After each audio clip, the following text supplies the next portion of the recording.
This episode of the Young Turks is brought to you by Squarespace. Go to squarespace.com/TYT and get a 2-week trial for free.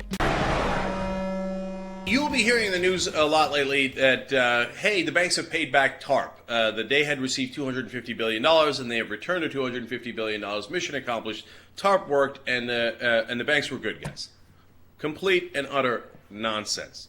First of all, let me begin to tell you how they have paid us back. One of the things reported by the New York Times is that they have used the Small Business Lending Fund to pay us back. Okay, let me explain the absurdity of that. The Small Business Lending Fund is supposed to be for the banks to lend out to small businesses. Makes sense, right? And it's money that comes from the federal government and goes to the banks. You know what the banks have done? They've used that money to pay back the federal government. But that doesn't make any kind of sense. They're paying us back with our money. It's crazy. But the crazy right now is considered perfectly normal. Well, obviously, they pay the money back with the money that we gave them. And by the way, the second collateral damage of that is that the small businesses don't get that money, and they don't get to hire people for local jobs and local businesses. So it's a joke, man. And look, they totally admitted it. Acting Assistant Secretary Timothy Mossad came out and said, oh, yes, absolutely. They took the money we gave them and paid us back with it. Congratulations. Does no one else see the absurdity of that? I can't emphasize how crazy that is. All right, now, when you break down the numbers, by the way, though, of TARP, don't believe the hype.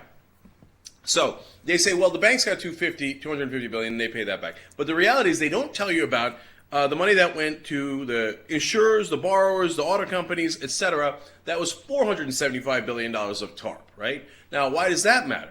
Because they funnel the money through the insurers like AIG to the banks, and that money they have not paid back. You know how much they owe in that money? $187 billion. So as they tell you they paid the money back, no, they just got it from AIG and then gave it to you. They're shuffling money around. But the bottom line is right now, the American taxpayer, at least on TARP alone, is owed $187 billion. So don't believe the hype. Okay? But the banks turn around and go, oh, that's not me. The American taxpayer is stuck with AIG and Freddie Mac and Fannie Mae. Me? Well, I paid my money back. And the government totally lets them get away with it. The Congressional Budget Office forecasts that eventually, when those insurers, etc., pay the money back, that we will have lost at least $19 billion in TARP. If we lost $19 billion only, I'd throw a big party. There's no way we're going to lose.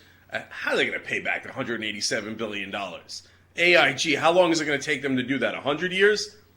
The whole thing's a joke on us, man, the taxpayer. But it gets worse. Wait a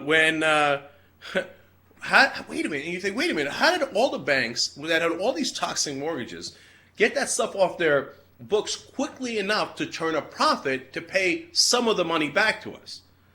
Well, they did it by unloading $1 trillion worth of toxic mortgages to the Federal Reserve. I can't emphasize it enough, man. What a joke that is. If they got to dump their worst $1 trillion worth of investments onto, eventually it's going to be the taxpayer that pays for that through the Fed. And then they get money for things like giving out small business loans, and they'll repay us with that. And then they get money from AIG, etc., and backdoor bailouts, and they don't pay that back. And then they declare mission accomplished.